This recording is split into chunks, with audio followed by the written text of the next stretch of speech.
ನಮಸ್ತೆ. MS ರಾಮಯ್ಯ ಆಸ್ಪತ್ರೆ ಮುಂದೆ ಚಪ್ಪಲಿ ಹೊಲಿಯುತ್ತಿದ್ದ ಯುವಕನನ್ನ ನೋಡಿ ಹುಟ್ಟಿದಂತ ಒಂದು ಅದ್ಭುತ ಕತೆ. ಸೊ ಈ ಕತೆ ಮುಂದೆ ಸಿನಿಮಾ ಆಗಿ ರೂಪುಗೊಳ್ಳುತ್ತೆ.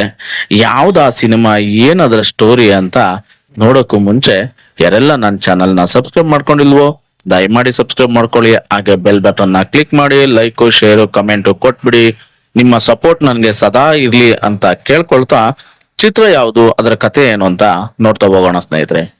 ಕನ್ನಡ ಚಿತ್ರರಂಗದಲ್ಲಿ ಹಲವು ಪ್ರೇಮ ಕಥೆಗಳು ಬಂದಿವೆ, ತುಂಬಾನೇ ಪ್ರೇಮ ಕಥೆಗಳು ಬಂದಿವೆ. ಆದ್ರೆ ಕೆಲ ಕಥೆಗಳು ಮಾತ್ರ ಕಲ್ಪನೆಗಿಂತಲೂ ಜೀವನದ ನಿಜವಾದ ಕ್ಷಣಗಳಿಂದ ಹುಟ್ಟತೈತೆ ಅಂತ ಹೇಳ್ಬೋದು. ಅದೇ ರೀತಿಯ ಒಂದು ಭಾವುಕ ಸತ್ಯವನ್ನು ಇದೀಗ ನಿರ್ದೇಶಕ AP ಅರ್ಜುನ್ ಅವರು ನಮ್ಮೊಂದಿಗೆ ಹಂಚ್ಕೊಂಡಿದ್ದಾರೆ. ಸೊ ಸಿನಿಮಾ ಯಾವುದು ಅಂದ್ರೆ ಅಂಬಾರಿ. ಹೌದು, ಅಂಬಾರಿ ಸಿನಿಮಾದ ಕತೆ ಹುಟ್ಟಿದ್ದು ಒಂದು ಸಾಮಾನ್ಯ ರಸ್ತೆಯ ದೃಶ್ಯದಿಂದ ಅಂತ AP ಅರ್ಜುನ್ ಅವರು ಹೇಳ್ಕೊಂಡಿದ್ದಾರೆ. ಅವರ ಮಾತಿನ ಪ್ರಕಾರ ಒಮ್ಮೆ ಅವರು MS ರಾಮಯ್ಯ ಆಸ್ಪತ್ರೆ ಹತ್ರ ಬಸ್ ನಲ್ಲಿ ಹೋಗ್ತಿದ್ದಾಗ ಒಂದು ಚಪ್ಪಲಿ ಅಂಗಡಿ ಬಳಿ ನಡೆದಂತ ಸಣ್ಣ ಘಟನೆ ಅವರ ಗಮನ ಸೆಳಿತೈತೆ. ಅಲ್ಲಿ ಒಬ್ಬ ಹುಡುಗಿ ತನ್ನ ಕಿತ್ತು ಹೋಗಿದ್ದ ಚಪ್ಪಲಿನ ಸರಿಪಡಿಸಿಕೊಳ್ಳಲು ಬಂದಿರ್ತಾಳೆ. ಅವಳ ಕಾಲಿಗೆ ವೇಲು ಸುತ್ತಿಕೊಂಡಿದ್ದ ಆ ಕ್ಷಣ ಅವಳ ಚಪ್ಪಲಿಯನ್ನು ತಲೆಗೆ ಎಣ್ಣೆ ಹಚ್ಕೊಂಡಿರ್ತಕ್ಕಂತ ಒಬ್ಬ ಸರಳ ಯುವಕ ಹೊಲಿತಾ ಇರ್ತಾನೆ. ಆ ದೃಶ್ಯನ ನೋಡಿ ಅವರ ಮನಸ್ಸಿನಲ್ಲಿ ಗಾಢವಾಗಿ ಉಳ್ಕೊಳುತ್ತೆ ಒಂದು ಕತೆ. ಸೊ AP ಅರ್ಜುನ್ ಅವರು ಹೇಳುವಂತೆ ಆ ಒಂದು ಫ್ರೇಮ್ ಅನ್ನನ್ನೇ ಮನಸ್ಸಿನಲ್ಲಿ ಇಟ್ಕೊಂಡು ಅಂಬಾರಿ ಕಥೆನ ಕಟ್ತಾರೆ AP ಅರ್ಜುನ್ ಅವರು. ಅಂದ್ರೆ ನಾವು ಪರದೆಯ ಮೇಲೆ ನೋಡಿದ ಆ ಪ್ರೇಮ ಕಥೆ ಒಂದು ದೊಡ್ಡ ಕಲ್ಪನೆಯಿಂದ ಅಲ್ಲ, ರಸ್ತೆ ಬದಿಯಲ್ಲಿ ಒಂದು ಸಣ್ಣ ಜೀವನದ ಕ್ಷಣದಿಂದ ಹುಟ್ಟಿದಂತ ಕತೆ ಅಂಬಾರಿ ಅಂತ ಹೇಳ್ಬೋದು. ಇದೇ ಒಂದು ನಿರ್ದೇಶಕನ ಕಣ್ಣಿನ ವೈಶಿಷ್ಟ್ಯ. ನಾವು ಸಾಮಾನ್ಯವಾಗಿ ಗಮನಿಸದೆ ಹೋಗುವಂತ ದೃಶ್ಯವನ್ನೇ ಅವರು ಒಂದು ಅಮರ ಪ್ರೇಮ ಕಥೆಯಾಗಿ ನಿಜವಾಗಿಸ್ಬಿಡ್ತಾರೆ ಗುರು, ನಮ್ಮ ನಿರ್ದೇಶಕರು. ಸೊ ಅಂಬಾರಿ ಸಿನಿಮಾ ಕನ್ನಡ ಸಿನಿ ಪ್ರೇಮಿಗಳ ಮನಸ್ಸಿನಲ್ಲಿ ಇಂದಿಗೂ ವಿಶೇಷವಾದ ಸ್ಥಾನವನ್ನು ಪಡ್ಕೊಂಡಿದೆ. ಅದರ ಹಿಂದೆ ಇಷ್ಟು ಸರಳ ಆದ್ರೆ ಆಳವಾದ ಪ್ರೇರಣೆ ಇತ್ತು ಎನ್ನುವುದನ್ನ ಕೇಳಿದಾಗ ಈ ಚಿತ್ರದ ಮೇಲೆ ಇನ್ನಷ್ಟು ಪ್ರೀತಿ ಹೆಚ್ಚಾಗುತ್ತೆ ಅಂತ ಹೇಳೋದ್ರಲ್ಲಿ ತಪ್ಪೇನಿಲ್ಲ.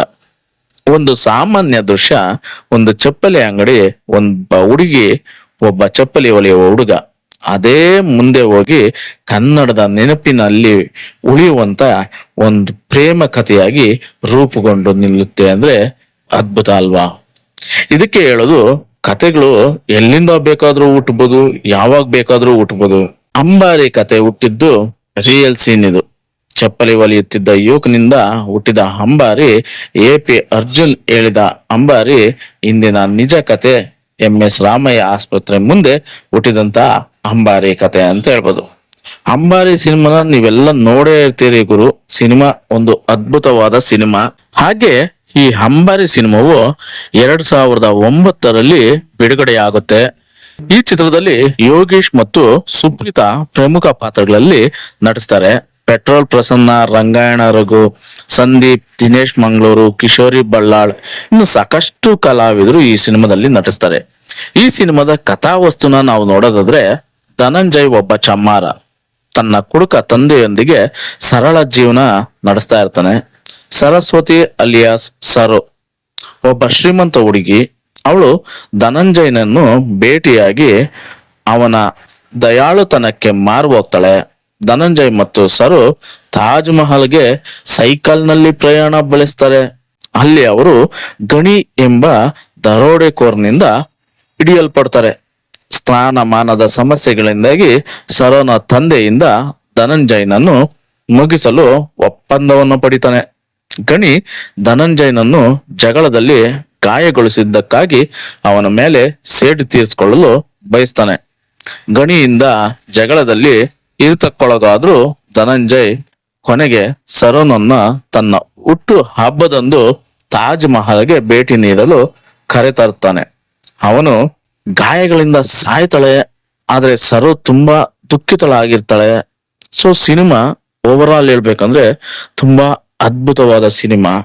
ಈ ಸಿನಿಮಾದ ಹಾಡುಗಳು ತುಂಬಾನೇ ಚೆನ್ನಾಗಿದೆ ಅಂತ ಹೇಳ್ಬೋದು. ಯಾಕಂದ್ರೆ ಯಾರೇ ನೀ ದೇವತೆಯೇ ನನಗೆ ನೀ ಸ್ನೇಹಿತೆಯೇ ಅಂತಕ್ಕಂತ ಹಾಡು ಈಗ್ಲೂ ಕೂಡ ಜನಮನಸ್ಸಿನಲ್ಲಿ ಹಾಗೆ ಉಳ್ಕೊಂಡಿದೆ ಅಂತ ಹೇಳ್ಬೋದು.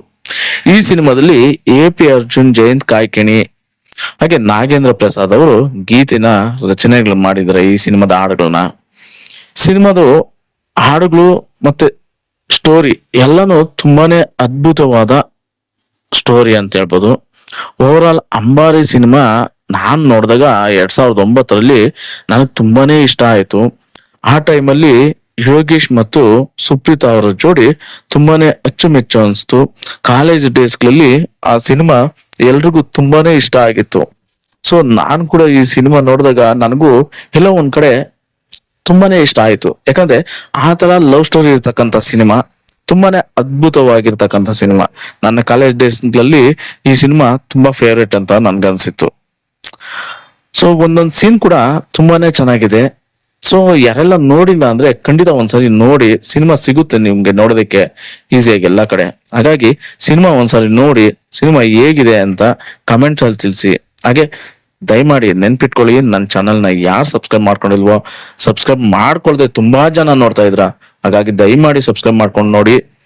ನಾನು ಹಾಕೋ ಪ್ರತಿ ವಿಡಿಯೋನು ನಿಮ್ಗೆ ನೋಟಿಫಿಕೇಶನ್ ಆಗಿ ಬರುತ್ತೆ ಅಂತ ಹೇಳ್ತಾ ಸಿಗೋಣ ಮತ್ತೊಂದು ವಿಡಿಯೋದಲ್ಲಿ. ಧನ್ಯವಾದಗಳು, ಶುಭ ದಿನ.